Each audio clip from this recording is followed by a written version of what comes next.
Daily Manna from the Torah by Dr. Ketriel Blad. Shalom everyone, we've come to the second aliyah of Parashat Shemot, Names.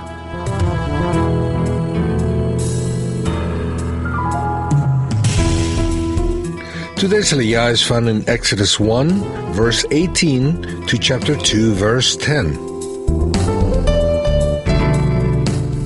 Today we'll be reading from chapter 1, verse 19.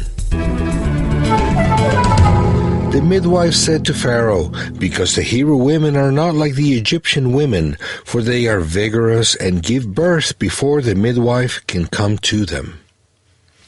Is it allowed to lie in order to save lives? The Hebrew midwives feared the Almighty more than Pharaoh, and that's why they didn't kill the Hebrew male children who were born, which was the order from the king. When the king reprimanded them, they responded with something not entirely true. Is it allowed to use lies in order to save lives? To lie is to say words that twist the truth. Is it true that Hebrew women were vigorous? The Hebrew text literally says that they were animals, implying that they were able to give birth without help, like animals do, and that they gave birth before the midwife could get to them? It is very possible that it was so at times, especially given the severe situation all the people were in. It is also true that the midwives actually assisted the Hebrew women when giving birth, verse 17, though it was not always so.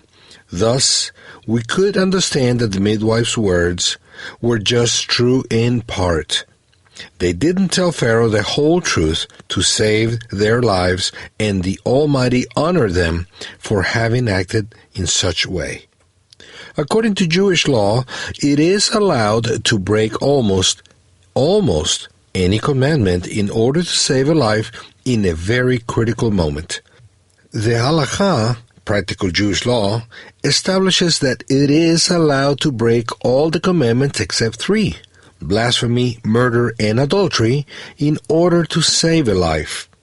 This principle is called pikuach nefesh, salvation of the soul or life.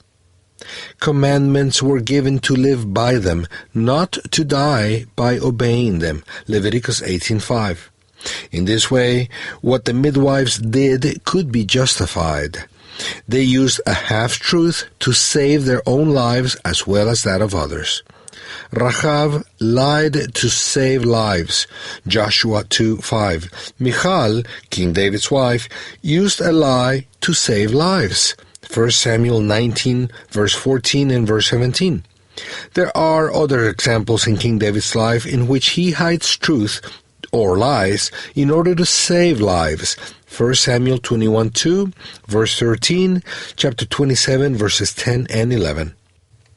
We must remember the fact that King David was a man after the Eternal's heart, 1 Samuel 13:14, who knew that the Eternal desires truth in the inner parts, Psalm 51:6, and who was aware that only the one who speaks truth in his heart will dwell in the presence of the Eternal, as it is written in Psalms 15, verses 1 and 2. A psalm of David, O Lord, who shall sojourn in your tent? Who shall dwell in your holy hill?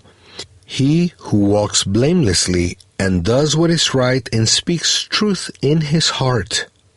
And in Psalm 26:3, King David himself says, "For your mercy is before my eyes, and I have walked in your truth."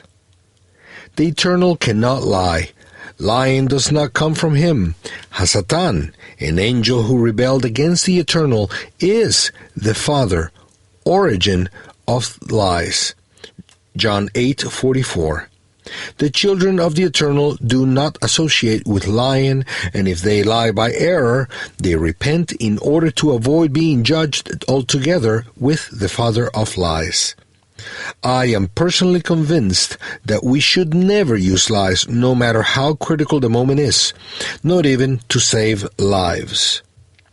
In a grave situation, there are other ways of speaking in order to hide a truth that could harm or even cause someone's death.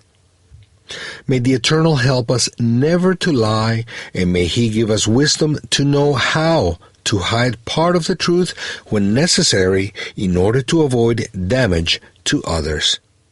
May the Spirit of truth be poured upon us abundantly. Shalom.